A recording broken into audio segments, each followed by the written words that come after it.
Test, test, test.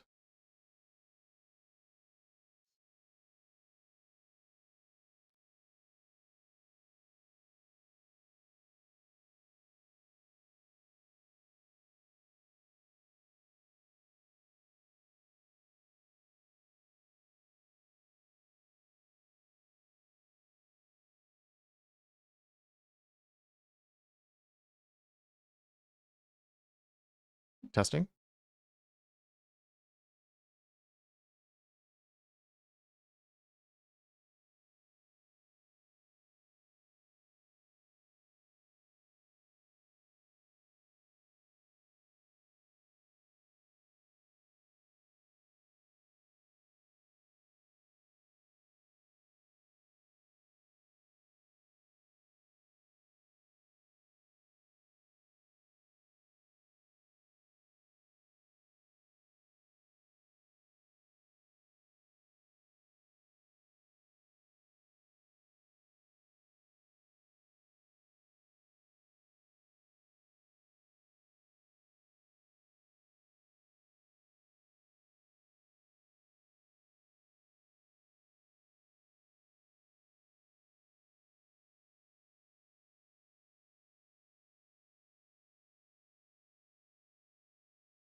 Of course, we start with the mic muted. Let's try that again.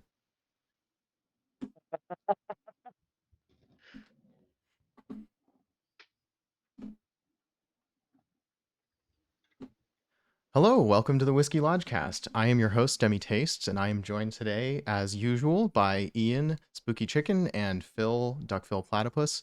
And we, unfortunately, are having all manner of technical difficulties today. So you're going to get my face, and you're going to get random bits of Discord UI because I didn't have enough time to fix it. We are going to go with just my video, and everybody's audio is working well, which is more than we can say about the audio for most weeks. So we're, doing better in some ways and worse in others.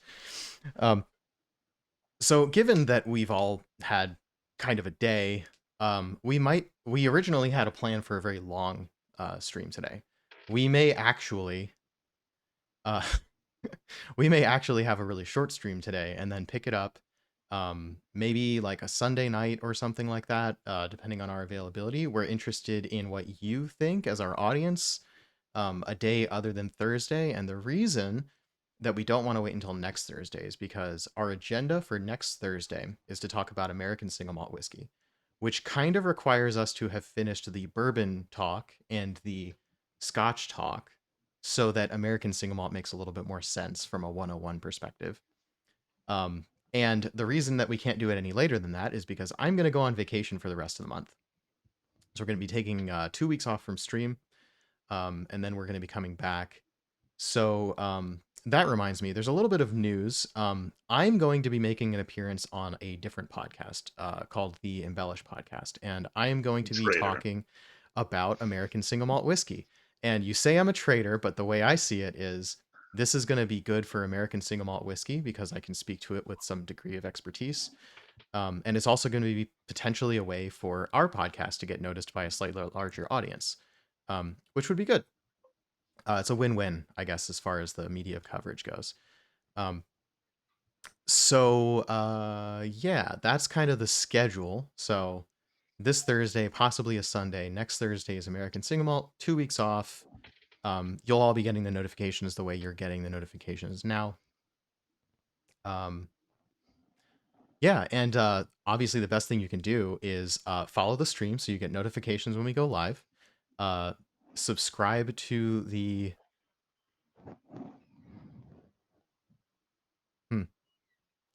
Thought I had all my system notifications turned off.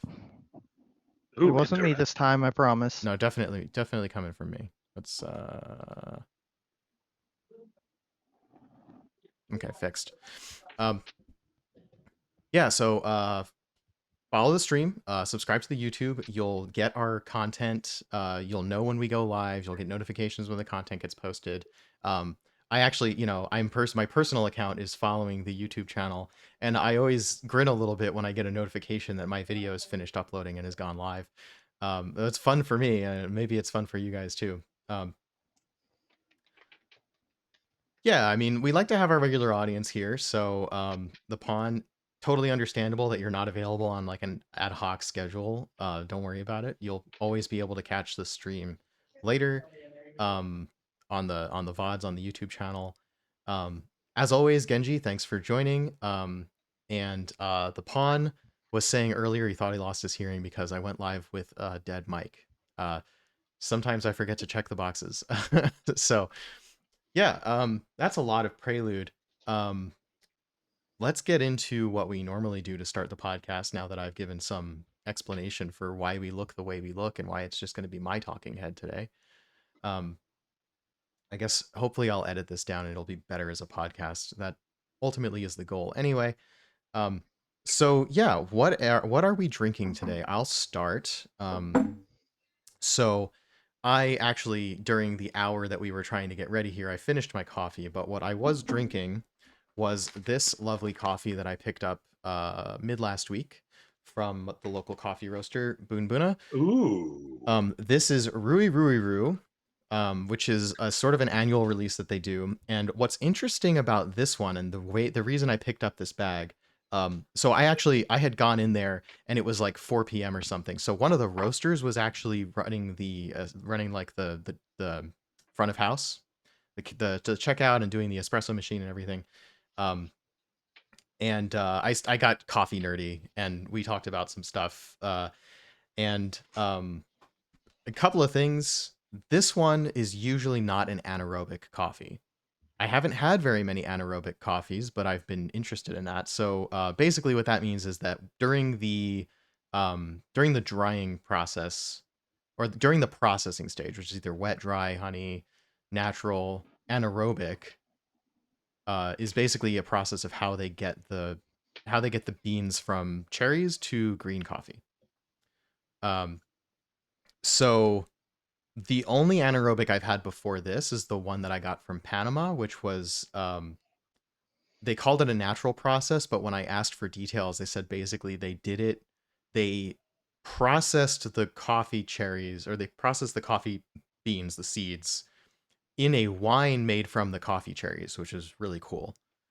Like basically Whoa. they press the juice and they put yeast in it, and they like let them sit and ferment in that, which is pretty cool. And like I didn't know exactly what to call that, but I think it qualifies as an anaerobic. Um, I don't know exactly the process here, but the idea is anaerobic means without oxygen. So usually that probably means it's either going to be underwater or under a layer of carbon dioxide or something like that. Um, so I thought what was interesting here is that Boon Buna does like single origin coffees, and like they work with the farms. And what I didn't know is that sometimes they will work with the same the farm, and the farm will provide them with a different product of. I just realized since other people's faces aren't on screen, I could actually just make my face really big. Yeah, Um, make your face real big. I'll be real self conscious about the fact that my face is like all the way. Uh, I'm also used to the let's see, I could with the frame on there, I could just have like, your non-faces with my face like that. We're just messing around with production now. Yeah, we had a production meeting last night and we're like, we're gonna work really hard to have better production value. And today it didn't work at all. And not because we changed anything, because we knew that we didn't have time to change anything. But it's just ironic that we had that conversation and we ended up like this. So what was I saying about? So these farms sometimes they will actually send beans processed in a different way, and I thought that was really interesting. So I had this last year. I don't remember if it was a wet or dry process, but it's anaerobic this year, and I like this one a lot better. I posted on Instagram. Um, I wonder if I could bring up my Instagram real quick so I can just show you that.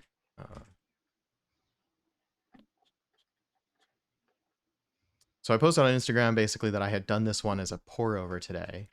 Um, and um, an easy 7 out of 10. Oh, I guess now that I have my face real big, this isn't actually showing up on the screen, but now I can fix that now.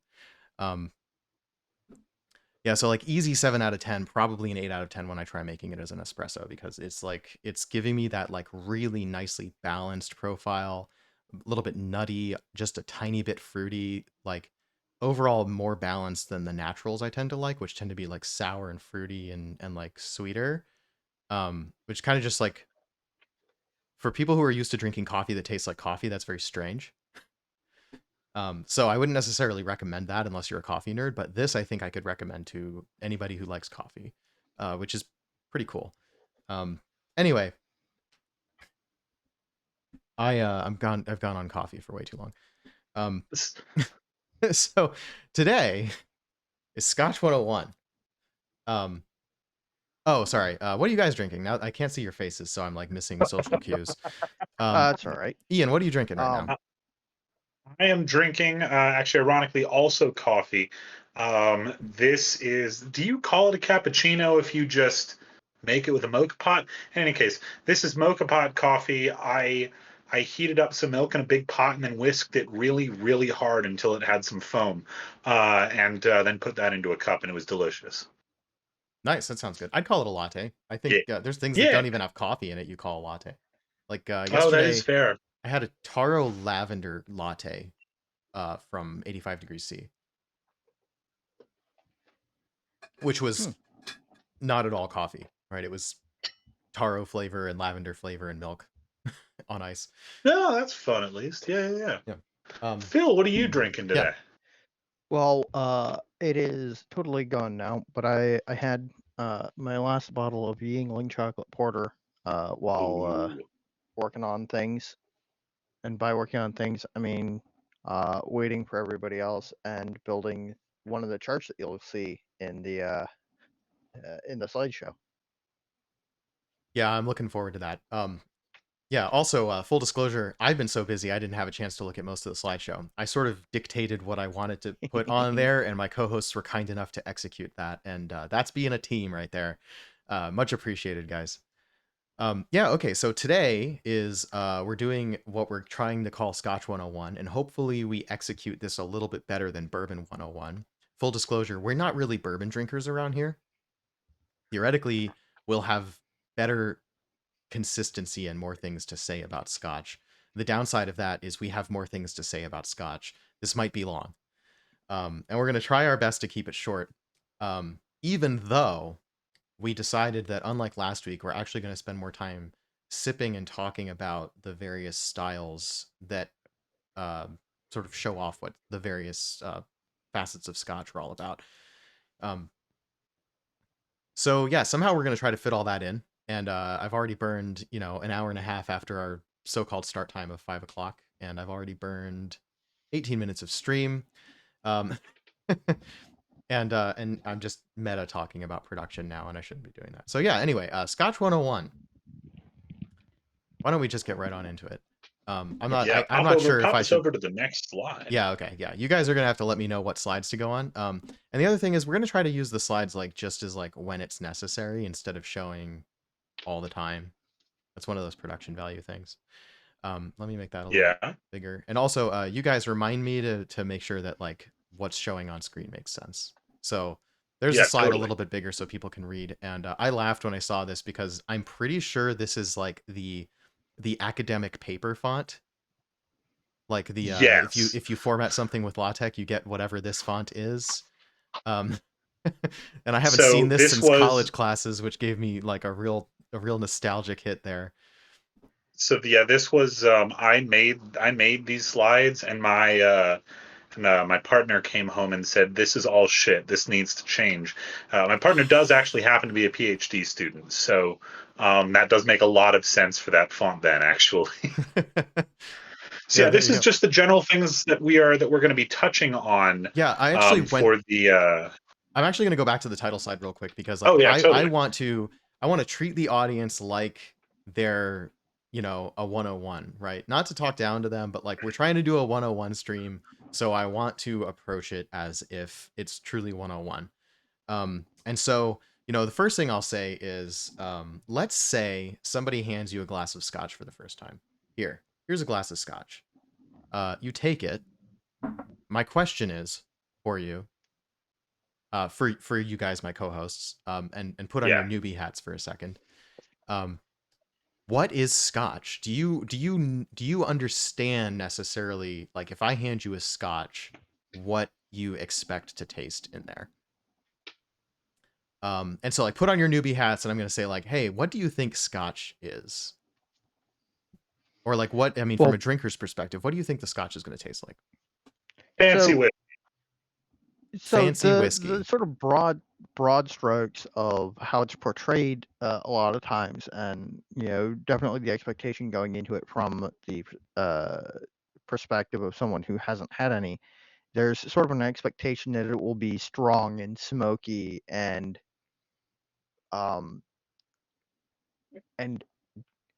a good, enjoyable experience, because that is how it's projected and displayed on throughout media.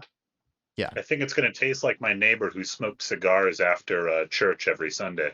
Okay, so I'm not hearing. That I've ever tasted him, but conceptually, I'm not going to touch that. No discussions of cannibalism.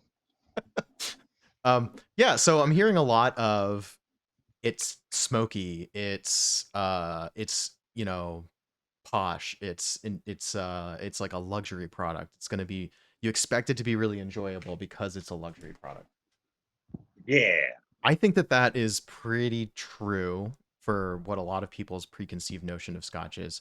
In particular, I think that a lot of people, because of the way it's portrayed in media, just expect scotch to be smoky. And to some extent, people expect scotch to be off-puttingly smoky. And I'm almost embarrassed to say that after it took me like 8 years of drinking whiskey casually before I had ever encountered a scotch that didn't have a hint of smoke in it. And the person who gave me that glass of scotch, I was like, oh, it's not smoky. I thought scotch was smoky. And he's like, yeah, not all scotch is smoky. And just kind of left it there, which I thought was like great. I mean, I think between somebody who was an appreciator of scotch, but not like somebody who talks about it on a live stream or tries to write about it with any degree of expertise, um, that's like a perfectly good thing to say. And like the topic of the conversation that we were having was not the scotch. We were celebrating like a success at work and just having a glass of scotch. So like we were talking about the work, not about the scotch. And he was just like, yeah, it's not smoky. And I think I could be hallucinating because I don't really like, I wasn't remembering what I was drinking back then. It was just like, oh, this is a nice scotch. I want to say that it was like a Deanston or something like that. I think the bottle started with a D.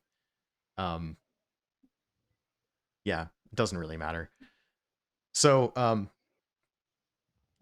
yeah, I think though, that opinion ends up getting reinforced when you actually have your first scotch, because most people are going to be having what's called a blended scotch for their first scotch. Like for instance, what I've poured here. And the blended Let's go to scotch, the yeah, let's go to our first slide right over here, actually. yeah. And so the blended scotch tends to have a little bit of everything, which you would expect from the name. And just Oh, to actually, give, next slide, second slide. oh, next slide beyond that. Okay. Yeah. Yeah. Let's make that bigger. I could make that really big. Let's see if I have here. Yeah. I don't even have to have my own face on screen. Maybe that's not so good for content, but there you go.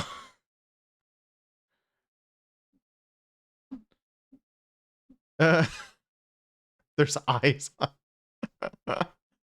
um Here, I'm gonna see if I can get my face on screen. Go ahead and speak to this slide, Ian.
Yeah, what I've got right now is the Kirkland 12-year blended Scotch whiskey. So this is get it from Costco. I don't have the bottle because it's a 1.75 liter bottle, but it's like shaped like a normal size bottle, so it doesn't look like a handle. It looks like just a giant normal bottle of Scotch. When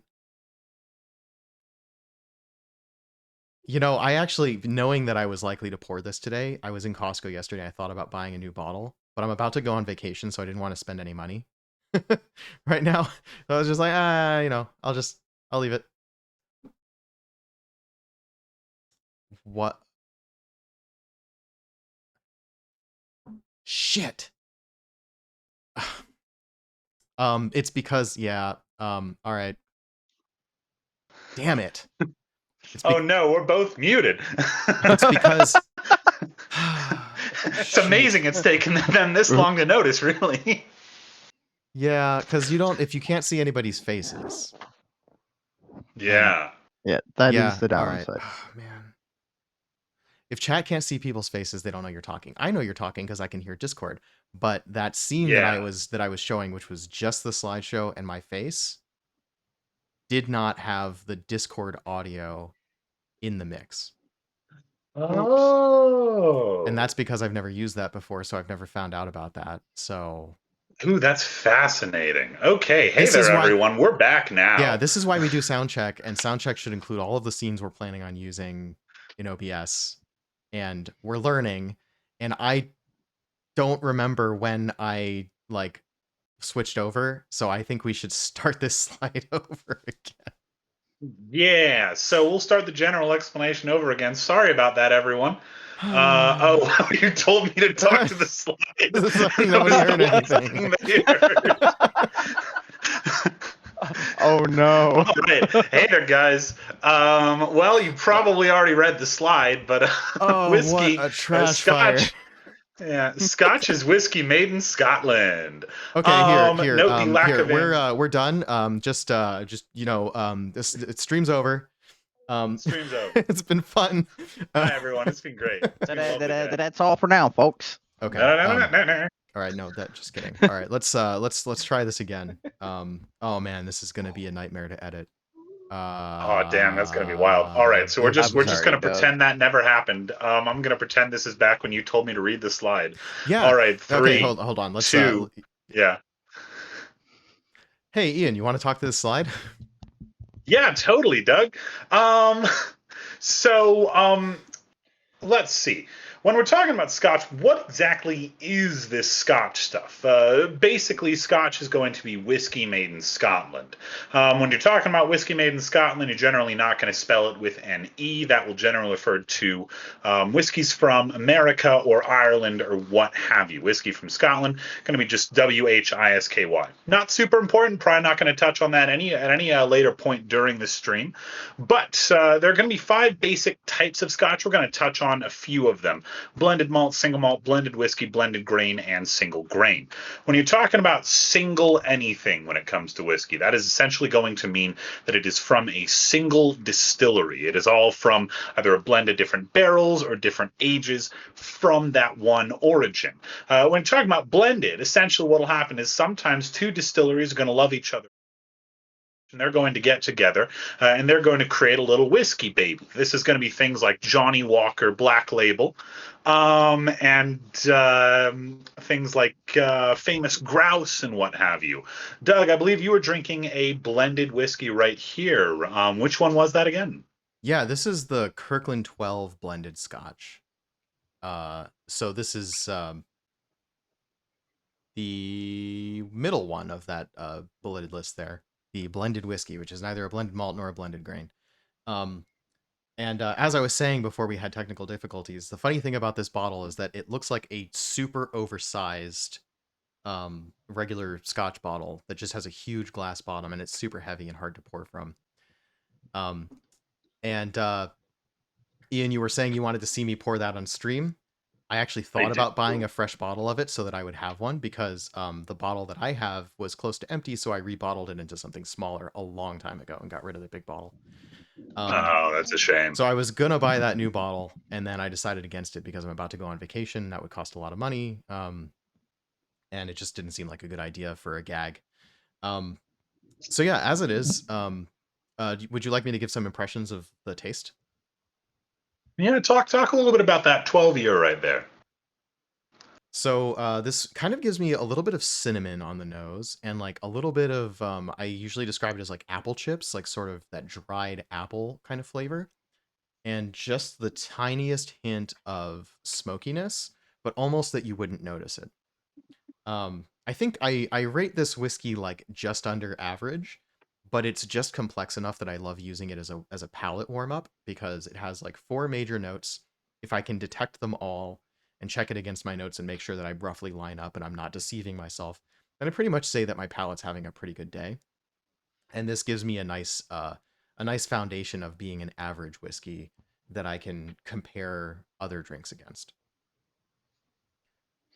And for my part, I have a little bit of Chivas Regal 12-year-old, which is sort of the base of that brand's line of blends. It is probably a little bit more expensive than the Kirkland 12-year-old, but the cost difference doesn't buy you much in this case. It's got a lot of the same sort of winey spice notes like a mulled wine, and some like cereal grain notes and a little bit of like faint honey, and that's about it. For my part, in drinking famous grouse, which is fine. That is a fair assessment of famous grouse. And I had it. By the way, I fixed the scene. Now the Discord audio beautiful. is there, and my face is there, and we don't have all the extra framing, so the slide is nice and big. Everybody can read the words now. This should be good. Yeah. Yay. And chat. So while I go pour something, chat, let me know if the audio is not good. So yeah, also since we've talked a little bit about these differences and things like that, let's see. Can we pop on to the next slide or next two slides? I forget which one is which right here. Which chart would you prefer? Second chart is a bit more detailed, honestly. Okay, let's start with the high level one. Yeah. So yeah, we've got a chart that says what the 5 types of Scotch are. Phill, you guys do you still want to there? take over Okay, this good. one right here? Yeah. So this is a sort of very simple, clean chart that shows distillery A, single malt distillery, distillery B is a single malt distillery. Together they make a blended malt. If you throw in distillery C, you've got a blended whiskey, which is, as we've been talking about, a blend of single malts and single grains. Um, and they're sort of the bulk of the Scotch market currently is blended whiskey. And if you have two single grain whiskeys that you mix together, you end up with a blended grain. And the next slide has a chart that I spent way too much time on this afternoon. This is an excellent chart. We should probably post this in the actual Discord. And I'm gonna have to hide my face from this one now because you're probably gonna have to hide your face from everyone from now on, honestly. Fair enough. Or we can go back to the thing where, oh, maybe I can. You can move yourself around, probably. I guess I can move myself around. So I can stick my face right in the middle. Here, I'm gonna put myself over on the right. That'll work. Here. Now I'm here. So this chart is a little bit more specific. It shows still types, which we probably won't talk too much about right now. And it shows a little bit more of the blended Scotch is almost always more than just a single grain and a single malt. It's usually a blend of multiple malts and multiple grain whiskeys. And there are a lot of grain distilleries. Well, not a lot.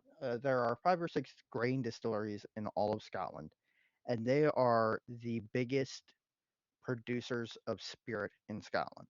They produce more spirit than any other distillery in Scotland because they provide spirit not only for blended whiskeys and for their own bottlings of single grain, but also they provide spirit to gin producers and cordial producers, which is sort of an interesting fun fact. I've got a Bramble whiskey liqueur that is a single grain from North British that was used to make the cordial, which is interesting. That is very interesting. I've never had a single grain scotch before, and I do not have one on this table. What I did not know, however, was that Johnny Walker and Compass Box are blended scotch and not blended malt. I thought they were blended malt. So Johnny Walker Green Label is a blended malt. But the bulk of the Johnny Walker line is blended Scotch. It is a blend of a blend of grain and malt whiskey. To answer the Pond's question about pot stills, um, single malt whiskey is always 100% malted barley and always run through a pot still. If you take that same mash bill and you run it through a column still, like you see depicted in the grain distilleries on the chart, you end up with a grain whiskey. And if you take the mash bill from a grain distillery, which often contains wheat or rye or corn, and you run it through a pot still, you have a grain whiskey. That's And fascinating. Yeah, to make it more complicated, actually, Johnny Walker does have some blended malts. As although How bizarre. most of their products are blended whiskey, a mix of malt and grain. So the things that you're probably familiar with, the Johnny Walker Red, Johnny Walker Black, Johnny Walker Blue, the super fancy one that costs like $200. Um, there's also Johnny Walker Green. Johnny Walker Green is the blended malt. It's all 15-year-old single malts blended together. I have gone ahead, and since we're talking about single grain, I've gone ahead and poured a little bit of the only single grain I have, which I don't know if you can see it very well. North I can British, see it fine. North British 1991 vintage, 28 years old. And this is from an independent bottler, which basically, we'll talk about this at another time, but basically the independent bottler is a company other than the company that distilled it. But the contents of this bottle are from a single distillery, and that makes it still a single grain. This is quite an old whiskey, and I wouldn't necessarily recommend like, hey, go out and buy this. But there's two reasons I bought this. One, buying a single grain is a really cheap way to get a high age statement, and a high age statement is yes, something that I wanted to try. But also, it's a vintage year of one of my friends, and I got it to sell. I got it to bring to the birthday party. Actually, a lot of my friends, 1991. Um, And the other thing is that you can't really buy that many younger single grains because so much of the younger single grain is used as bulking whiskey in the blends. And so like that's the market for that. It ends up not being that great of a thing by itself. There's a category of American whiskey we'll talk about at some point called light whiskey. Light whiskey is basically grain vodka aged in refilled casks. And that's basically also what grain whiskey is. It's casks that have been used before, and there's very little restrictions on the alcohol that can come off the still. So it's usually high proof and relatively low in flavor. And it takes quite a number of years in a refilled cask before that starts to taste luxurious. Like, it probably tastes good younger than that, but to taste really good, to taste like a premium product, usually takes quite a long time. So you end up with the mid 20s and mid 30s year old single grains if you end up going to look for that. And if I remember correctly, this one cost me just around $100. similarly, the only single grain that I have is one from an independent bottler that I bought purely to try something or to have something of a relatively high age statement. And it is remarkably pale for a spirit of its age. And again, it isn't something that I really recommend unless you're getting into the weeds of like trying different things in various whiskeys. Um, it is remarkably pale. It was distilled at Girvan in 1979 and bottled in 2021 by Hunter Lang and Company. Also interesting to note is that there are very few distilleries that produce grain whiskey. very few distilleries in Scotland that produce grain whiskey, compared to the 200 or so that are producing malt whiskey and bottling as single malts. There's only a handful, like maybe like 8 to 12 grain whiskey distilleries, a lot of which are closed. It's just not that popular of a product to release on its own. It really is the high output, low priced bulk whiskey that goes into your blends. And like Diageo and Pernod Ricard and one other brand operate most of the grain distilleries in Scotland because they're the ones that are using that the most in their blends. Yeah. There's a good question in chat. The Pawn asks, I hear pot still. Does Scotch not do pot still? So this is a question that's an Irish whiskey question, as it turns out. So a pot still is a type of still. It is the type of still you're required to use to make a single malt. To make Scotch malt whiskey, you have to use a pot still. What single pot still whiskey is in Irish whiskey is a different mash bill from 100% malted barley.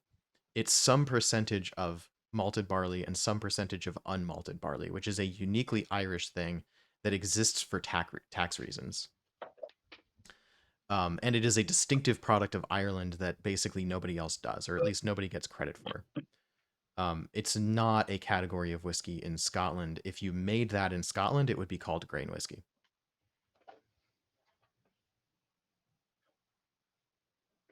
And we'll talk more about that when we talk about Irish whiskey. Yeah, it's quite a lot more. 30, 30, and 5. Doesn't add up. So basically, no, it's a little bit more complicated because it's basically a minimum of 30% malted barley, a minimum of 30% unmalted barley, and a maximum of 5% other cereal grains. Gotcha. So it does add up, but that's a listing of the two minimums and the maximum of the mash bill. Got it. Thank you. Yeah, I didn't know that. But yeah, this is Scotch 101, and I feel like we got off track again. Yeah, we've definitely gone like well into the lecture-y part. Sorry, lecture-y sounds like luxury.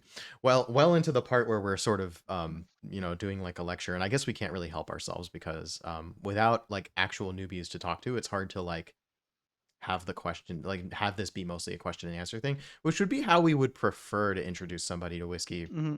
But we're trying our best to do it like on stream and get the information out there so that we can say that we've covered this on the stream, so we have a basis for how to talk about the next topic. And it's particularly difficult to talk about some of these topics without understanding where whiskey rules come from in general. So the American whiskey rules, mostly bourbon. The Scotch whiskey rules, mostly single malt. Helps us talk about a lot of other things that are happening in the world, which is why we're doing this, really. And we do appreciate you playing the role of the noob. Yes, thank you, chat. Because without without chat, we have nothing to field. Did we talk about tasting notes on this one, Phill? We haven't. So this is one of those really different ones because I think that the most Scotch grain whiskeys probably, if you just gave someone a bunch of tasting notes, they would probably guess that you were talking about an American whiskey because it tends to be fairly light on the typical Scotch tasting notes and heavy on the typical American whiskey tasting notes. Particularly the older single grains, because like this one is like there's licorice and cinnamon and vanilla and a little bit of caramel and not a whole lot of like the wine sweet notes that you get on a lot of single malts or a lot of Scotch whiskeys, including single malts and blended whiskeys.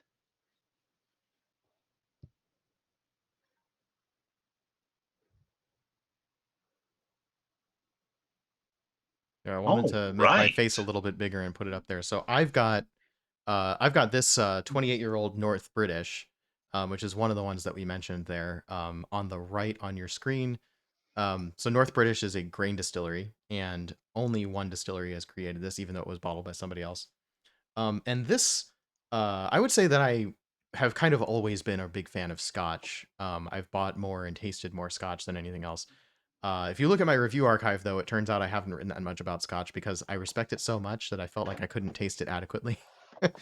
And then I sort of passed a lot of things that I was drinking and didn't actually write reviews of them. So, but I have tasted a lot of Scotch, and I would say that grain whiskey, this singular thing that I own, is more different from all the other Scotch, and even different from pretty much any American whiskey that I've tried either. It is kind of its own thing. Like, it has that old wood smell, like an old library, like with the sort of wood paneling.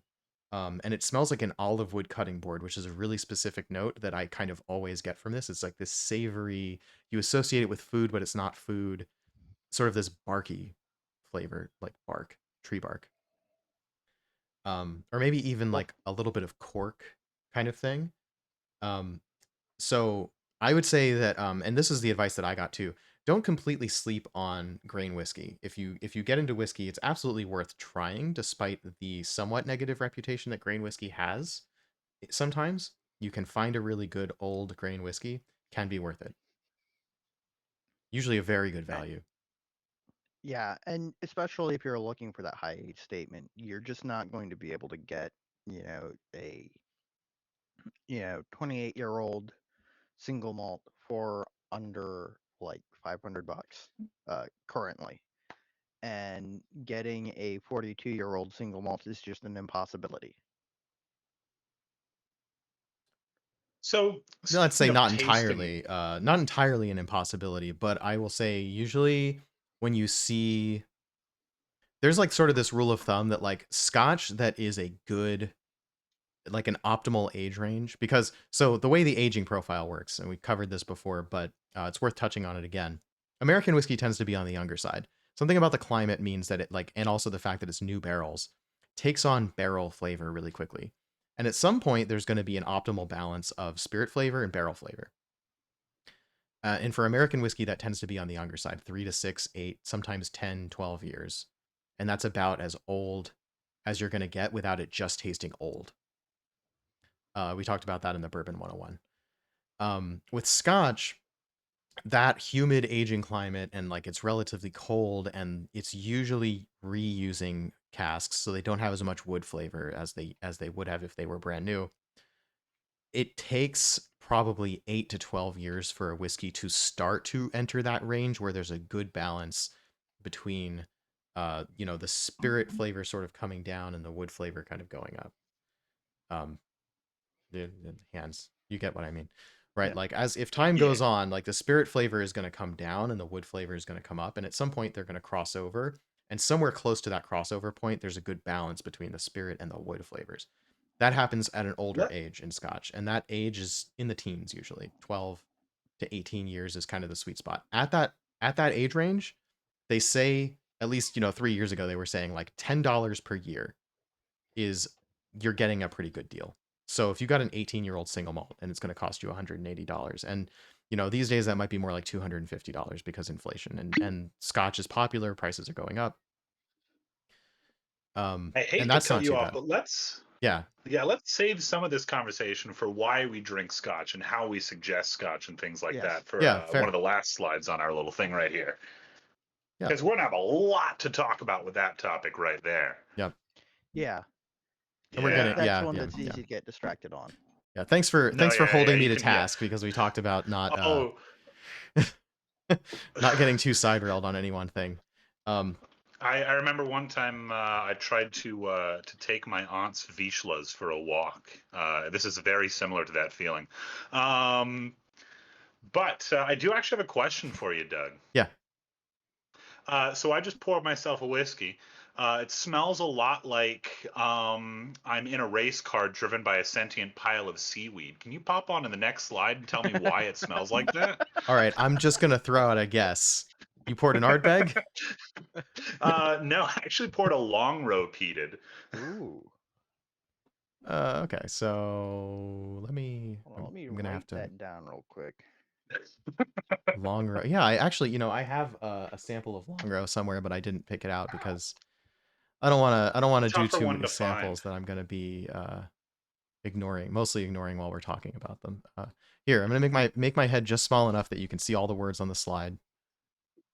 And bring it up a little bit. So yeah, that's fine. Not perfect, but fine. Yeah, why does this taste smoky? Oh, did we cover all the mixes of single malt, single grain? Yes. Yeah. Yes. Cool. Yeah. Yeah, so why does this taste smoky? Ian, if you would like to take it away. Oh no, I can take you on a tour of this stuff. All right, so Scotch during the malting process. Essentially, we won't go too far into this one right here. Malting is a process by which you essentially perform an expedited germination of the grain, and then you kill it using smoke so that you can store it. It's not going to try to eat all of that sugar. Traditionally, in Scotland, what you're generally going to find, as well as Ireland and a few other parts of Europe, we'll talk some more about America and that during the ASMW stream. But you'll find this fuel called peat. And peat is essentially a fossil fuel that takes the form of dirt. Pop over to the next slide for me. You got it. Absolutely. Thank you so much. Peat bogs. And now I'm gonna cover the peat bogs title with my face. All right, do it. So yeah, this peat will form over thousands and thousands of years. It sometimes takes like hundreds of thousands of years for them to get as big as they currently are. It's essentially made of plant matter that wasn't able to fully decompose, I believe, in an anaerobic environment. So you get these very, very distinct flavors of this. From the top going sort of clockwise, you can see some of the peat bogs right here. They look very dark. They look very dreary. They look kind of silly. Yeah, anaerobic environments, much like that coffee right there. It's often harvested, turned into bricks. You can use these bricks as fuel for a variety of things. Historically, they've been used to heat houses. They've been used to cook. They've been used for a lot of things. Right down there, you can see a man that took a nap in a peat bog a long, long time ago, and he was not able to fully decompose due to an anaerobic environment as well. Peat bogs will actually do this to a lot of different things. They don't allow things to fully decompose. You find these incredibly well preserved remains and also items like that Iron Age cauldron right there. These things are incredibly well preserved over the course of a very, very long period of time. They're some of the best preserved artifacts and remains that you can find. You can also see one of the local denizens of the peat bogs, a boggle, over on the bottom left side right here. This guy is actually a very fun one. Let me see. So it was from this is from Tom A. Coburn from the monster making contest of the Stan Winston School of Art. But essentially, peat bogs serve as home for a lot of different birds, a lot of different little animals and things like that. And that gets into some really, really interesting areas. We'll probably do a long, long stream about peat at some point. My co-host Doug right here is pouring a dram of the Ardbeg Wee Beastie, 5 years old right here. Can you pop on to the next slide for me, and we'll talk about the flavor of that Wee Beastie right there. Here, I made it big so you can see it. Yeah. Next slide. Maybe I should have picked that instead of the Port Charlotte. The Wee Beastie is an excellent one. Oh yes. All right. So the flavors of peat. This is where we get into some really interesting stuff. You can have a ton of different flavors. Some of them are campfire, like some of the Ardbegs and things like that. Speaking of Port Charlotte, I remember I want to say it was Master of Malt or something like that. One of those websites. Its tasting notes for the Port Charlotte 10-year-old was smoke, iodine, and kippers. Now we see a lot of different things right down here. There's a lot of whiskeys that smell, very, very smoky. Like, you're in a burning house or something like that. Sometimes it smells a lot more like you're in a burning car. sometimes people, there's a very common one that people will talk about. It will be the flavor or smell of band-aids. Now I don't always get that myself, but sometimes people, especially ones who are very new to peat, don't particularly care for that kind of flavor. There's also a lot of saline and maritime qualities, some earthy notes like moss or dirt or leather, charred wood. Sometimes if you're really lucky, you get a nice sweeter kind of malt that tastes a little bit more like honey and this very sort of sweet campfire smoke going on. What does that wee beastie taste like, Doug? Uh, I would say not like your typical Ardbeg, which is probably a good thing for people who've tried the Ardbeg 10 and found it to be not to their liking. For reference, the Ardbeg 10 tends to taste like I think the tasting notes referenced on the bottle say something about tarry rope and seaweed, that sort of thing. It tends to be very medicinal, the Ardbeg 10. Mm. And the wee beastie is it's a little higher in alcohol. I think it's one of the reasons that they call it beastie. And the reason they call it wee is because it's 5 years old, which is on the low side for a well-aged scotch. But peaty scotch tends to be smokier at younger ages. So they were going for amping up the smoke with a younger age. And they also aged it in a sherry cask, which means that you get these sweeter fruity notes to it. So as far as the smoke is concerned, I would say I don't get so much of the asphalt and tire fire and Band-Aid and medicinal notes out of this one. I actually get something that's more um like a little bit gentler as far as Ardbeg goes.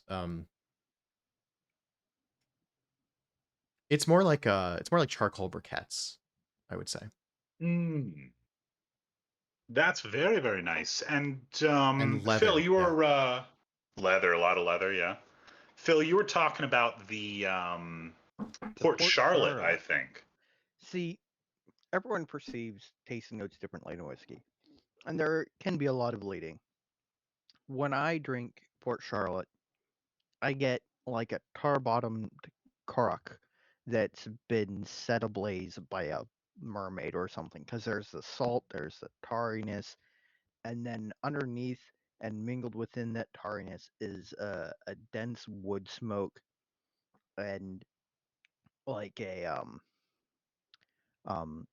like salty, um I wouldn't say it's fishy, but a salty like seaweed snack sort of flavor. Oh, okay. Yeah, like I said earlier, the long row peated that I have, a lot of that kind of almost burning rubber smell. Not bad necessarily, but a lot of that very maritime saline characteristic. One of the ones that I've had a little bit more now. When I had the Port Charlotte, I thought there was a bunch of iodine in there. But like Phill said, it's probably a different year. It was a different batch, maybe. But also, it was just a difference in palate and things like that. Port Charlotte, one of my favorite ones, especially for the price. Peaty whiskeys will get quite expensive. It really kind of depends on the quality of what you're getting and how much you really want to spend on it. We'll talk a little bit about that here and there during the course of the stream right here as well. Yeah, I fun story about Port Charlotte. Port Charlotte was kind of my reintroduction to Scotch after I had tried Dewar's White Label and Johnny Walker Red Label, which are both blended whiskeys that are just a little bit smoky and kind of harsh because they're basically the low quality blends that are good for like the well at a bar or for parties, open bar at a wedding, that kind of thing. That's why I was exposed to those whiskeys. Um, it was kind of like Dewar's White Label, nah, I don't really like that. I wait a long time. Johnny Walker Red, sure, I'll try that. Still unpleasant. And then I was like, maybe Scotch isn't for me. There's sort of a lesson to take away from that. Um, Below a certain price point, you are probably getting, if you're not paying attention to whether it's single malt or single grain or blended malt, blended whiskey, whatever, right? You're not paying attention to whether you've got a blend or a single, whether it's a malt whiskey or not. You're very likely at the lower price points to end up with something that is a blended whiskey that is also low quality. Uh, and then you sort of end up saying like, oh, if this is what Scotch tastes like, I might not like that. Or that you got cheap Scotch, and you start thinking, oh well, if this is cheap Scotch, then I have to pay a lot more money to get something good, and that's where my mind was at. And so I basically said, oh, I'm not going to be able to get good Scotch unless I pay $100, $150, $200, $300, because that's what I'd heard that like good Scotch costs. It turns out that the real answer was, don't buy the $30 blended whiskey, buy the $35 single malt. Because it turns out that single malt, just in general, tends to be a better quality and tastier product. One of my favorite cheap single malts is not everyone can get this, quite unfortunately. Kirkland's Isla single malt for about $35 in most places. Yes, I actually I didn't even pull that out because I was kind of thinking like, oh, this isn't like a good, like it's not a good example of whiskey that you could like just go out and get reliably. Yeah, except that it's becoming more that way. So here's what it looks like. It's actually currently for sale in Costco, and I actually thought about buying another bottle because like the batches are actually different. I bought one in 2021 and I bought one in 2022, and it's 2023 now, and they've got a new batch out, and the difference between 2021 and 2022 was like, hey, that's interesting, and it's only $40. And is like, it only $40 in Washington where you are? it's like out the door, it's like 50 something because you add on the Okay. add on the taxes. Yeah. So it's like $3 for a bottle of just like a fixed tax. And then it's like 20.5% of the cost of the bottle. So if you start with a $40 bottle, you add $8 plus $3 and you end up with 51, 52, 53, like whatever the actual starting price was. I don't know, but they were less expensive. Yeah. The starting price was $35 the first time I bought one. Also, I may be wrong that it was 2021. I honestly can't remember. It might have been 2022 and 2023. And just surprise of surprises, they have a second batch has come out in the latter half of 2023. It's a very popular product. And they're kind of there, and then a couple of weeks later they're gone. So like they do these big runs and people buy them because they're super popular, and then they're gone. And it's not something that's going to be worth chasing. No. But like if you see it, I would highly recommend picking it up. Like, it looks like this. It's kind of a nondescript label.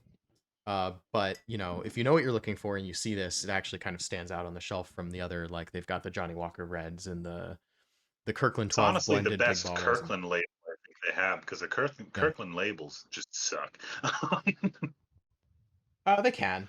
This is not bad. Yeah. Also a thing to note, all Scotch whiskey has to be bottled in Scotland. So this isn't just like they bought up cheap Scotch somewhere and they imported it to the US and then they bottled it. What this is actually is they partnered with a Scotch bottler, usually Alexander Murray and Company, which is exactly what's written on the bottle here. So Kirkland's bottler for Scotch is Alexander Murray and Company. They take care of getting the Scotch whiskey. They have like integrity around the process of getting good whiskey. At least according to the price point. And this ends up being a really good bottle for the price. So I will say that there is a slight nuance to the Scotch whisky must always be bottled in Scotland. Single malt Scotch whisky must always be bottled in Scotland. However, blended Scotch whisky can be bottled other places. For example, Passport blended Scotch whisky is bottled in New York. Oh. Passport is also like $16, $17 for 750, and I do not recommend it. It is not worth the time. That's interesting. Well, I guess I need to update my knowledge of the rules, but certainly single malt is the thing I spend the most time thinking about. Yeah. And single malt, which is what this is. This is it says Isla single malt Scotch whiskey, and yes, it's pronounced without the Y. That is for sure bottled in Scotland. It is from a single distillery. We have guesses about which distillery that might be because you can kind of taste the character of the distillery. Most likely Kalila, because just they have the biggest volume and they do a lot of selling to independent bottlers. Yeah. That would be my also best guess. some of the Isla distillery. So a lot of people like immediately they saw the 50% ABV on the label, which is almost a Bruichladdich trademark. Yeah. Like 50% is a nice round number, and it just turns out that and it has a significance in American whiskey, but not so much in Scotch whiskey. And it just turns out that Bruichladdich really likes that 50% ABV for a lot of their releases. Apparently, so does Kilchoman. Yeah, I don't know as much about the standard releases from Kilchoman. Funny enough, I almost always have special releases of Kilchoman. That ends up being what flies around in my circles. Yeah. And I've been unimpressed with the core line, like Makir Bay. But like that's now we're getting off into the weeds again. But yeah, so people saw the 50% and they said this has got to be Bruichladdich because they're the only ones that routinely bottle their whiskey at 50%, and like even Kirkland usually bottles their whiskey at 43%. The Scotch whiskey usually 43% or 40%. If I'm not mistaken, I think that I used an old Bullet Rye bottle for the Kirkland 12 rebottling because I happen to be. Where's my little 40%? Yeah, the Kirkland 12 blended whiskey is bottled at 40%, which makes sense. The sort of blended base quality product being a base level of alcohol as well. But yeah, that 50% immediately started tipping people off. They're like, oh, it's this. And then a whole bunch of people taste it and they're like, no, even though Caol Ila is hard to identify the style, if you've tasted enough Caol Ila, you'll be able to taste that this is most likely Caol Ila. And also, it just makes sense. You're working with a huge distributor like Costco, and you want to put this in every one of the stores. It's got to be a distillery capable of doing a ton of volume. It just makes sense that that's Caol Ila. Yeah. The other thing to bear by in mind the way, is... hello there, Rendrat, down in the comments there. Yeah, we are talking about. Yeah, we're talking about which one the Kirkland Isla might actually be, because we're just not really 100% sure which big producer it is. And but it's worth mentioning. It doesn't really matter. Because you're actually, you can have a nice guess and you'd be like, well, it tastes like this to me. And that's good enough, right? Whatever it tastes like to you, that's, you can basically say like, hey, I could pay $80 for this bottle of, there's no age statement on this. But like, let's say it's a 12-year-old Caol Ila. I could pay, $80 for a 12-year-old Caol Ila. Or I could pay $35 for off-brand, actually Caol Ila, probably. Right? It's a single malt. It has to come from an Isla distillery, and there's only like 8, 9, 10 of those. 9 currently, yeah. 10 next year. Yep. 10 next year, nice. What were you trying to say just now, Phill? I don't think I quite caught what you were trying to say. So, interestingly enough, Alexander Murray has an existing relationship with Caol Ila. Caol Ila, they actually have part of their standard range frequently a fairly young Caol Ila. So that lends credence because it's easy to maintain a relationship and much more difficult to get a new relationship with a different distillery. Yep, makes sense. Follow the money. Yeah, pretty much. Yeah. We've been off the beaten path a little bit. Yeah. So do you guys want to like call this segment here? Because so yeah, the next several slides are beginning of the actual areas. So those ones, if we want to start those and do a few of those right now, that's fine. I think it might be a better choice to go and do all of them at the same time, one after the other, though. Yeah. So do you guys want to stick to the plan? It's 7:30 now. Stick to the plan of just saying that we're gonna end this stream at this point and cover the regions in our follow-up stream, which is probably going to be Sunday at 6 p.m. Yeah, sorry, Holden. Next Thursday we're doing American single malts. Yes. Yeah. So we're throwing in an extra stream so that we can finish the Scotch 101 topic. Yep. So yeah, so if we could say like basically let's like kind of start the wrap up of this show. I had some other news that I wanted to share, but before we get into that, and let me I'm gonna put this back on our title slide now. Before we get into that, might be a good idea if we asked the audience questions. I don't know why it took me so long to get my brain to produce that sentence. So now's a good time for Q&A. Scotch 101. Just a suspension of disbelief at the moment. Let's assume that we did a good job despite the technical difficulties and the derailments and the... I always assume that we do a good job, Doug. But yeah, like, so chat, if you're trying Scotch whiskey for the first time, do you feel like this helped you understand it a little bit better? We'll just let that question hang in the air. Hang in the air. And Rendra, please try not to let your previous experience with somebody just handing you a glass of scotch color your judgment too much. I think so. I didn't know anything about Scotch before this. Hey, that's yeah, great. that makes sense, Genji. So I think now might be a good time for us to... So we picked out a lot of selections of different whiskeys. I've got a whole bunch of stuff behind me, which was meant to represent all the different regions and stuff that we might talk about. Just based on, let's say, blended whiskey. Let's say blended malt. Okay, let's just say... Let's go into the recommendation period here. Yeah. I think we are all single malt fans. I think that's fair to say. Oh, very much so.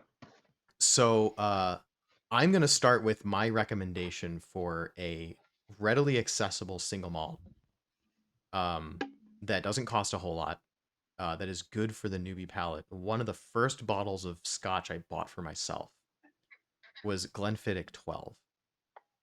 So Glenfiddich single malt, 12 years old. And the reason that I picked that whiskey of all the whiskeys I could have picked is because I was talking to my dad about scotch, and I just asked, like, out of curiosity, Dad, like, what's your favorite scotch? And he said that, you know, he went to Scotland once, and he had a coworker he was working with there who basically said, like, you have to try, you know, XYZ. And the thing that stuck with my dad was Laphroaig, which is you know, strong flavored peaty whiskey. And he said, that's kind of intense. So just so you know, Grandpa's favorite whiskey was Glenfiddich. And so I decided that I would go ahead and grab Grandpa's favorite whiskey as like a good place for me to get started. Yeah. Very nice. Nice suggestion there.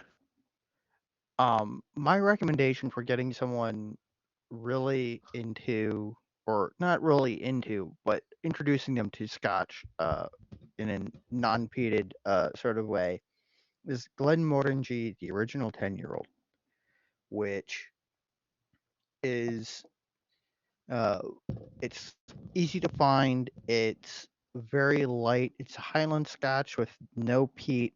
It's got, you know, light honey, some cereal grain, and it's a very approachable whiskey, and it is the second single malt that I introduced Rendrat to, and the one that he actually enjoyed.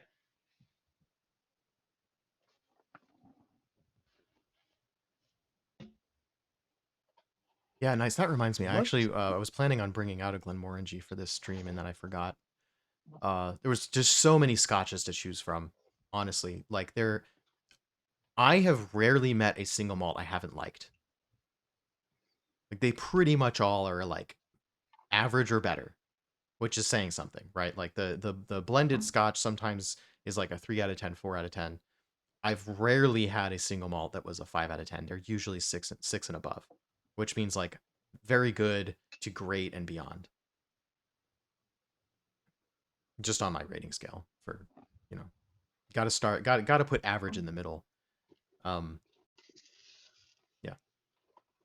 Let's see. My favorite stuff. The stuff that I've always come back to is well, Well, I suppose the easiest one to find that I really enjoy would probably be the Balvenie 12. It gets a little bit more expensive right there. Really, really depends on where you are. I've seen it for 65 in some places. I've seen it for 75 or 80 in some places. So it really, really kind of depends right there. But especially for a newer palate to Scotch, very, very sweet, a little bit honeyed in flavor. Really, really nice sort of entry to that flavor. And it's probably my favorite Balvenie out there besides the Caribbean Cask 14 year, and a fair bit cheaper usually. Other than that, I mean, we talked about the Kirkland Isla, which I think is, I mean, for if it's still $35 where you might be, then it's probably the best one for the price that comes to my mind right there. Um, Other than that, I always suggest Compass Box to people looking for an interesting blended scotch. They do good stuff. Really, really depends on some of their releases. So take that how you will, honestly. Some of their stuff a little bit overpriced. Some of their stuff pretty good price for it. I suggest the which King one was it? Street. King Street is the one that I recommend to people, because Which one is the that? King Street is King Street. their Okay. or Great King Street, I think is what it's called. There's the usual blend, and then there's the Great King Street Glasgow blend. And the Glasgow is peated, and the regular Great King Street is unpeated. And they are meant to compete, I believe, with Monkey Shoulder, and priced accordingly. And I find them to be a pretty good value. Rendrat, if the Balvenie 12 is $110 in Virginia, do not buy it. It is not worth that price. Yeah, I was happy with Balvenie when I bought it for $45. I was upset when I saw that it was $65. The prices went way up on me, and I was like, yeah, not Virginia that is good. not a good place when to I buy started Scotch buying right whiskey, now. when I started buying whiskey, the Balvenie 12 was 60, 65, depending on where you were. Well, yeah, no, I mean, like I think at one point I grabbed a bottle of Lagavulin 16 for about 75, and I don't even know how much it is these days. Last I checked, the Pawn is a fan of the Balvenie, and has had. We're still talking about Balvenie. Yeah. Has had owns the 12 and the 17, hasn't opened them yet. Loves the 14. Loves the 14, which is the Caribbean cask, if I'm not mistaken. It is. Yeah, that one I really want to try the Week of Peat. That one I've been told is really a sweet one. Like it's on the sweeter side. Less sweet than the 12, honestly, which is quite interesting. I found the 12 to be very fruity, although I wouldn't necessarily say sweet. Okay, that's fair. That makes sense. I mean, but it comes across kind of the same way, I guess, right? If it has enough sweetness, it really depends. Because single malt has genuinely a lot of like sugars in it, right? Even the finished product. Does it? Oh, okay. If I'm not mistaken, some of that malt sugar does actually make its way into the bottle. And so that, there's enough sweetness to give you the actual taste of sweetness. And then all those other fruity flavors just reinforce that impression. It's not like dessert sweet, but it is like there's an actual sweetness to it. Also, it could be coming from the barrels. Usually the sugars. Fair enough. Yeah, I think that's what it is. The sugars in whiskey usually come from the wood. Okay, that makes a lot more sense. Yeah. But for actual, like, kind of a little bit sweeter whiskey, if you find it, and if it's a good price, because I do not know what prices these are around the United States, especially. But the Bruichladdich Isla Barley, their current release is, I think, the 2013. I have that one. Yeah, 2013. We were talking about earlier. This guy's about 50%. I think I got this one for $68, which is, I think, a pretty solid price for it. Very, very lovely whiskey right there. Very sweet, kind of honeyed style. I want to back up a second and talk about, you mentioned Monkey Shoulder. Yes. And the King Street being a competitor for that. Monkey Shoulder is a blended malt. It's regarded very highly. I believe it includes Glenfiddich and Balvenie as two of its Yes. component malts. There's a third and possibly a fourth in some years. Kinninvie. Yeah. Kinninvie is the special secret tool that will help us later. So Monkey Shoulder is a blended malt. I had forgotten that it was a blended malt. I'm not sure that the Great King Street is a blended malt, but I'm pretty sure that it is. And I know that it is priced similarly to Monkey Shoulder, which puts it very much at the low end price-wise of the Compass Box selection, because I know that Compass Box primarily is a luxury whiskey company. They make very good whiskeys, and they are very expensive. Oh, hi, Skip. Skip showing up and saying who. Who? Who is what owls say. My guess. One of us is an owl. Oh, wow. Yeah, so the Compass Box, let's see, this is the artist blend that we're talking about here. Not the Glasgow blend, but the artist blend is... the artist blend is their new name for the Great King Street artist blend. Okay, apparently they deleted the Great King Street. That's unfortunate. It appears to be apparently 46% grain. Okay. That's like Yeah. more transparency than I'd expect from a lot of whiskeys, but this is Compass Box we're talking about. Yeah. And yeah, it bears mentioning, if you're going to get a blended whiskey, Compass Box is dedicated to the idea of making good blends, changing this idea that blended whiskey is cheap and bad. Because there's nothing that says it has to be. If you have quality products, you'll end up with a quality result. Or quality ingredients gives you a quality result. And that's the angle that they've taken on blending. And they produce a lot of blended malts as well as a lot of blended whiskeys. I don't know if they have any blended grains. They may.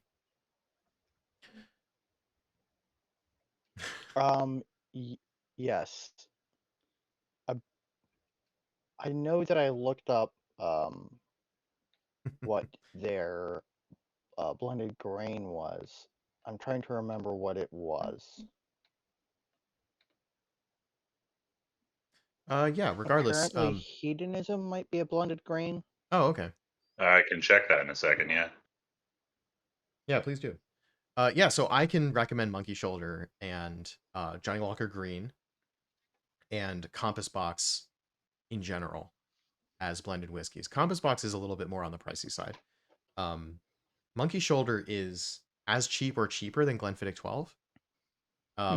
And is at least a slightly different profile.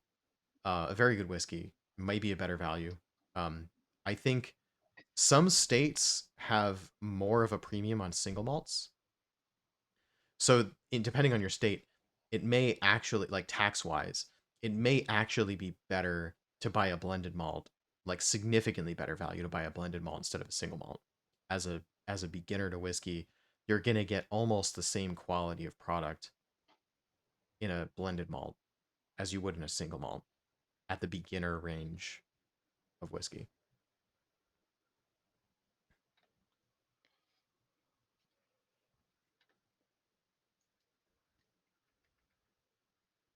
All right. I'm trying to figure out what the hedonism blend is, but I can't find it. All right. Yeah. I'm gonna transition from here. Also, feel free, by the way, now's a great time to flex our socials. When the YouTube videos go up, or you can check any one of our YouTube videos, you'll find links to all of our socials. Unfortunately, I haven't fixed Nightbot yet because it hasn't been a priority, so that I can't link the socials here. But you can at least find my socials if you go to DemiTastes.com, which I've put in the chat there. Yeah, feel free to reach out on Discord, or I don't really use Twitter anymore, or I guess it's called X now.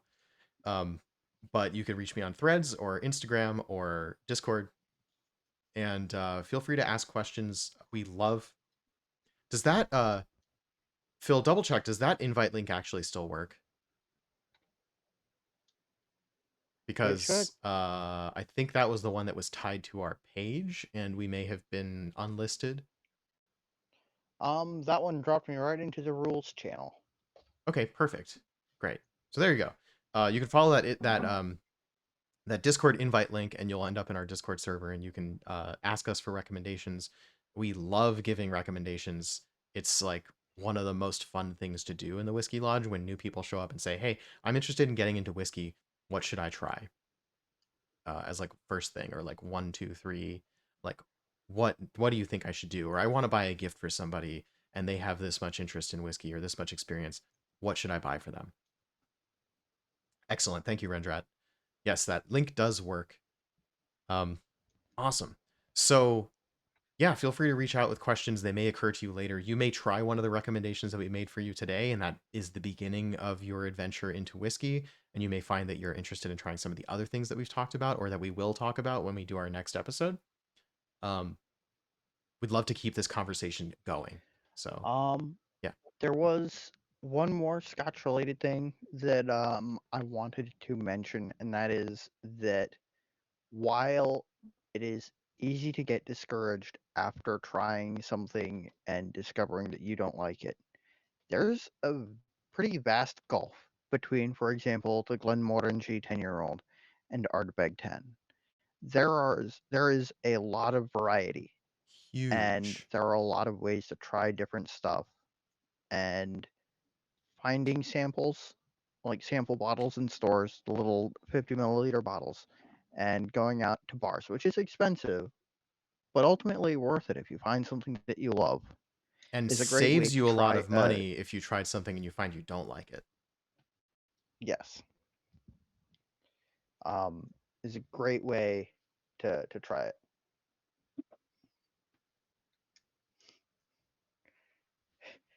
Yes, Skip with his opinion of Ardbeg. It is important to note, however, that he is on the record as saying Pete is good. Is he on the record as saying that? Oh, damn! I Yes. didn't We even we know. have screenshots. We have evidence. Absolutely. You have receipts. Amazing. We have receipts. That's the word I was going for. He only deals in absolutes, but your name is not currently Skip Sith. That is true. Receipts are photoshopped. Yeah, Genji says, if I Oh. try something new, I want a small bit of it. I completely agree. Here's a tip. Oh, yeah. I may have said this last week. I'm going to say it again. If you go to a whiskey bar, especially, like, you can tell if they have glasses like this, they're serious about whiskey. But that's not it's not necessarily a requirement for this tip that I'm going to give you. If you go to a bar that specializes in whiskey, or really any bar, like I've been to bars that just serve beer and whatever, you can almost always ask for a half serving. So if it's on the menu for like $12 for, whatever it is, $12 for Glenfiddich 12, and you actually are not sure that you want to have a full shot of Glenfiddich 12, like you'll be like, if I don't like it, I'll just like shoot the rest of it. Save your money. I think it's better if you're just trying things and you want, especially if you want to try a bunch of different things, ask for a half serving. It'll cost you usually exactly half. It might cost you like $1 more than half. And they will be happy to pour you just that. And then you can try a couple of different things. Yeah. Genji didn't know half servings are a thing. I didn't know for the longest time either. I took a chance and asked the bar that I was going to at the time, beer bar, like, hey, I want to try this beer, but like I've already had 2 beers. Can I just have a half serving? And they're like, yeah, sure, we can do that. We'll just charge you half. I started trying that at whiskey bars too. A lot of times they even have it in the system for that. I actually went to a whiskey bar one time where I pointed at the top shelf and I said, hey, that bottle that's almost empty, that looks really interesting. Can I have a little bit of that? And they ended up finishing the bottle with my pour. It was not a full pour. It was like maybe a half ounce somehow, which who knows how long that was sitting there because it wasn't even in their system anymore. So I don't know if I actually I don't know if I actually got a good impression of that particular whiskey, which I forget what it was now. But they were like, well, this isn't in the system. And also you didn't even get a full serving. So what I'm going to do is I'm just going to make up a price. I think they charged me like $5 for, like, that bottle was probably $200 when it was new. So getting charged $5 for a half ounce of a really expensive whiskey at a bar just because, you know, whatever landed in the glass and they didn't know how long it was there or whatever. They threw me a bone. They're like, we have to charge you for it, but, you know, we'll just make something up. How's $5 sound? I'm like, great. I'm not going to be upset about $5 for an expensive whiskey. Yeah, it's always, if you've got a friendly bartender, especially if it's not super busy, it doesn't hurt to ask. Yeah. 1,000 bourbons. Only 1,000 bourbons. I mean, oh, right. There are at least that many that exist. At least that many, yeah.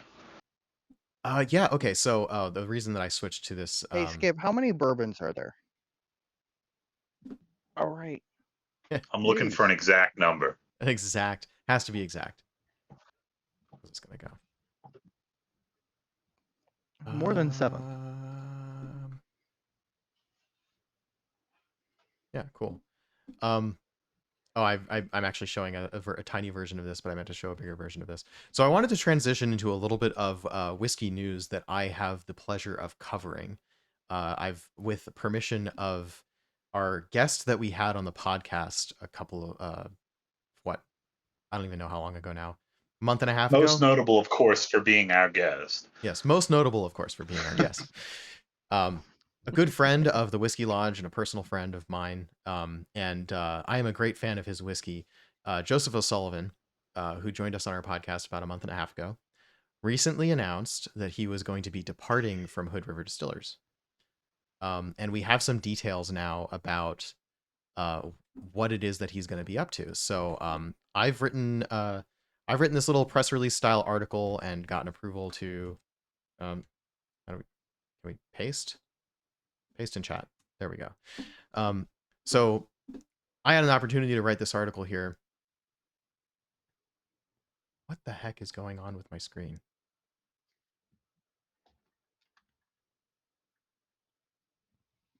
How did I mess this up so badly? I must have clicked and dragged somewhere by accident.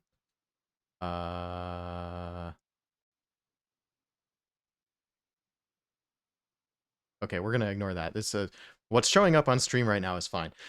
So I wrote this article and went and sent the facts to get approval from everybody, make sure everybody was okay with it. I don't know that there's been any like real press release style of this yet.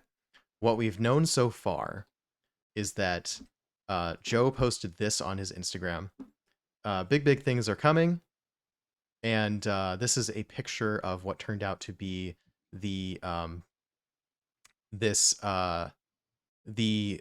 it had been closed, the Bentley Heritage Estate Distillery, in what was the city?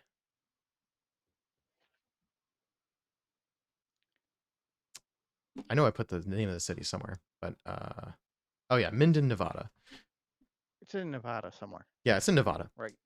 So he's taken an opportunity to go be master distiller at a newly reopened. It was already fairly new. This distillery has been around since 2019, and they unfortunately had to close early in 2023. But they have been bought and reopened, and they've hired Joe as their new master distiller.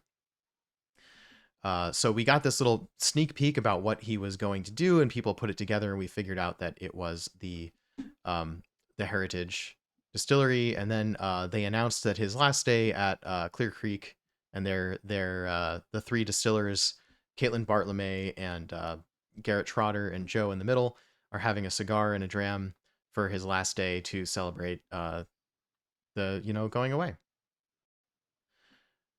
We actually have a couple of pictures that he sent us in the Whiskey Lodge. He's just gotten 250 fresh barrels. Big things are coming. If you can tell, the capacity of this still house is going to be enormous. And we have actually a little tour video that we can share with you from Joe. There's a little close up at some of the stills. But we have, and hopefully, let me get the Chrome audio comes through, and hopefully this isn't too loud. But Joe is going to give us a little tour of this distillery real quick. So that's the little 120-gallon still, smallest we got. Those are our little trial fooders. Larger 25 100-gallon foeders. That's the big head frame continuous still, the grain cooker that makes all the wash, the really big whiskey still, as well as the 2 columns that go up there. Over here we have a couple of tanks that I'm not entirely sure what they do anymore because I'm still new. The plumbing underneath.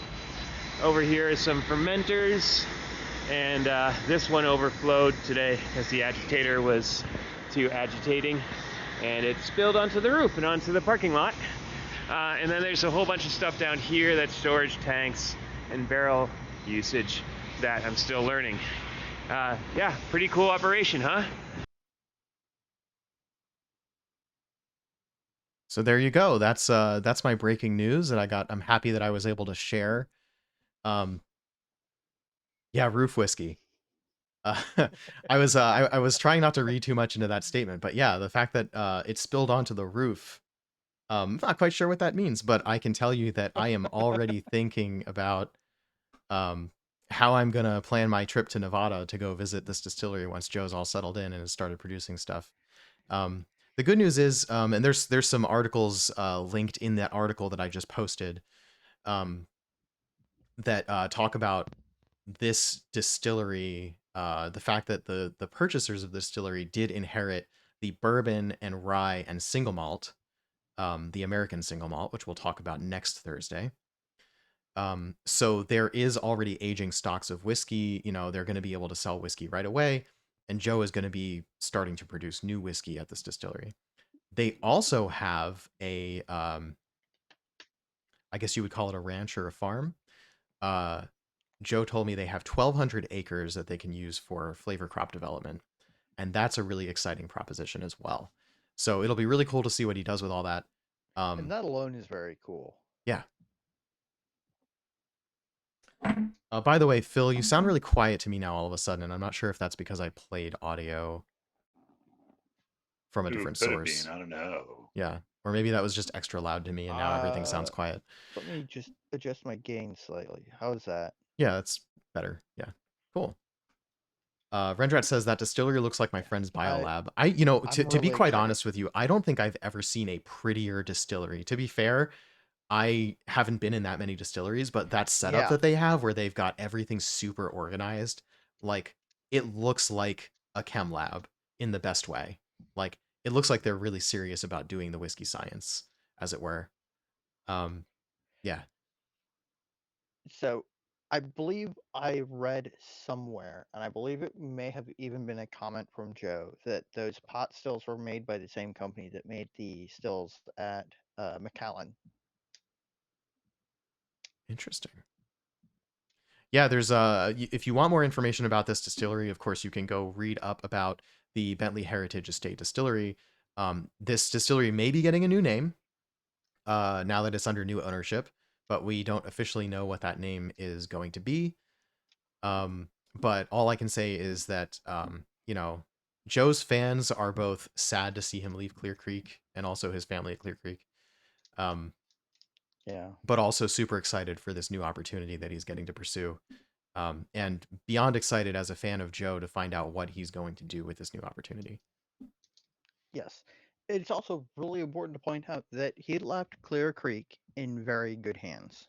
Absolutely. Yeah, Caitlin Bartlemay is great, and we've already got her tentatively queued up to be on our podcast.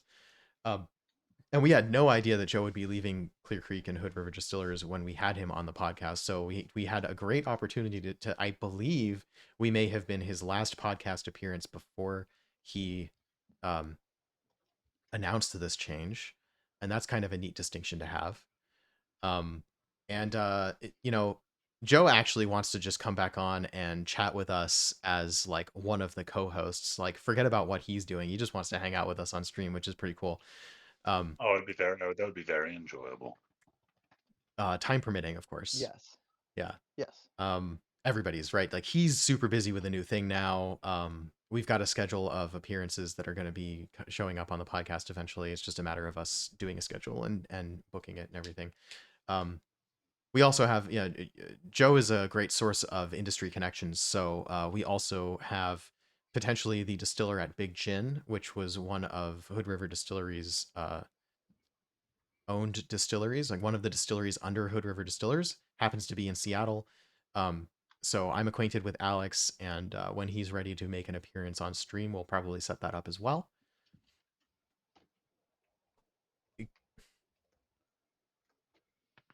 Oh, yeah, got it. Okay.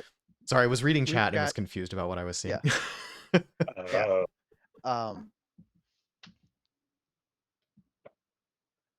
So I'm really excited for seeing what Joe's going to be doing, because genuinely very cool person, and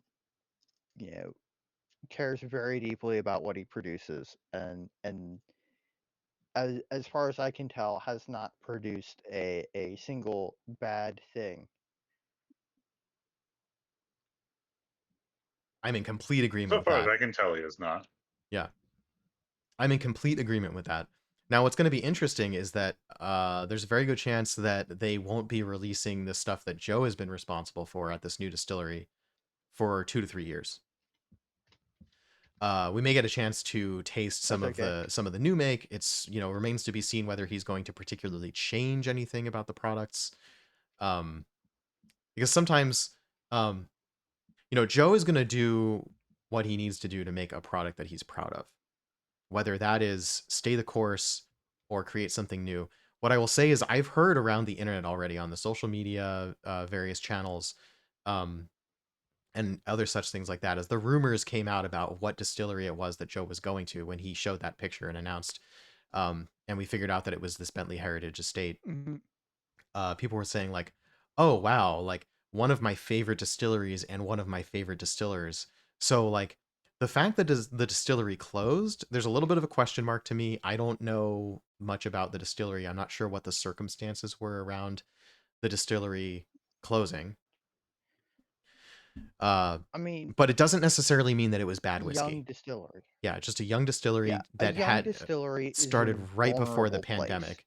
Yeah. So they probably had a hard time making ends meet while they were trying to figure out how to distribute whiskey when everything was going on in 2020 and 2021. So they really went through it, I imagine, and at some point they probably just threw in the towel. That doesn't by any means mean that it was bad whiskey. And I can't imagine that Joe would have taken this opportunity if he didn't believe in the whiskey as it was. Mm-hmm. Or at least the potential and capabilities of that distillery. And I mean, just look at it. It's a beautiful distillery that has top-notch equipment. They clearly spent a lot of money making that the best possible equipment that they could get. And quite a high capacity too. Mm-hmm. So it looks like it's going to make good whiskey and a lot of it. And I can't think of anybody better to be running a brand new distillery than Joe.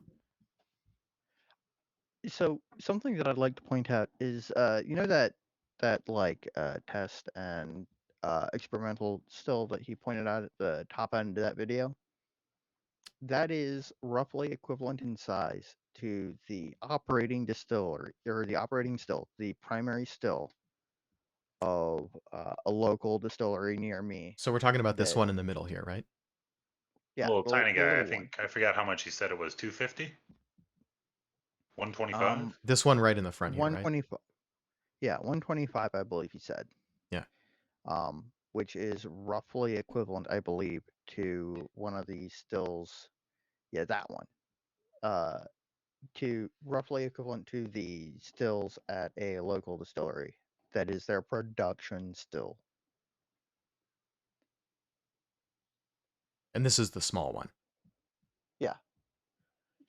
At the other end is the big pot still, which is beautiful. Yeah. Which would be very, very pretty. And they're so clean too. I look forward to this place's whiskey because I've not heard of this place before, but it seems they made good whiskey at a certain point. Yeah. Yeah, I feel like I've been sleeping on a whole distillery here. And I want to rectify that as soon as possible. I wonder if I can actually find their products for sale, given that they closed temporarily in March, from March to May. It's a tough I don't one, but know. let's see. What was the name of the whole distillery again? Let me see if I can find Yeah, somebody. let me bring that up. So check the sources in the article.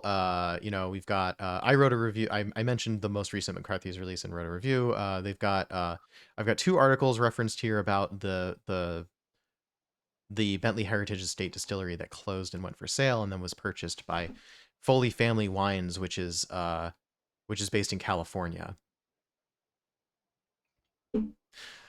So those are some articles you can use to sort of start your research about this distillery, and it's fairly easy to find information about the distillery because it's not exactly unknown. It's just new. You can find some of their Juniper Grove Atrium gin at fruitbat.com. Huh. And nope, that's a different. There's a different one. Interesting. There's not very much stuff about them, it seems, either. That's all I can find right there. There's enough people who have really thought that this was a great distillery to make me think that they and also the amount of volume that they clearly had. It wouldn't be hard to believe that this was relatively easy to get at one point in time. Mm-hmm. And also, there was quite a lot of news around their closure, which makes me think that there was quite a lot of news and buzz about the distillery while it was open as well. Otherwise, people wouldn't care so much about the fact that it closed. I will say, it is actually strangely heartening to know that there was such a well-regarded distillery that, was totally outside of our, like, sphere of notice. Like, we had no idea. Like, that's how big distilling has gotten, craft distilling has gotten in the last few years, and that is actually really cool. Yeah, it's crazy. Yeah. Well, I think we're pretty much at a point where we should probably be wrapping up. Indeed. Tune in next time for our talk about the areas of Scotch whiskey and why you should buy it in the first place. Hopefully we've touched a bit on that second bit today as well, but yeah. Yeah, when you say buy it, you mean Scotch, right? Scotch, Yes. yeah. I want to buy the regions. Like just right. I want to own Scotland.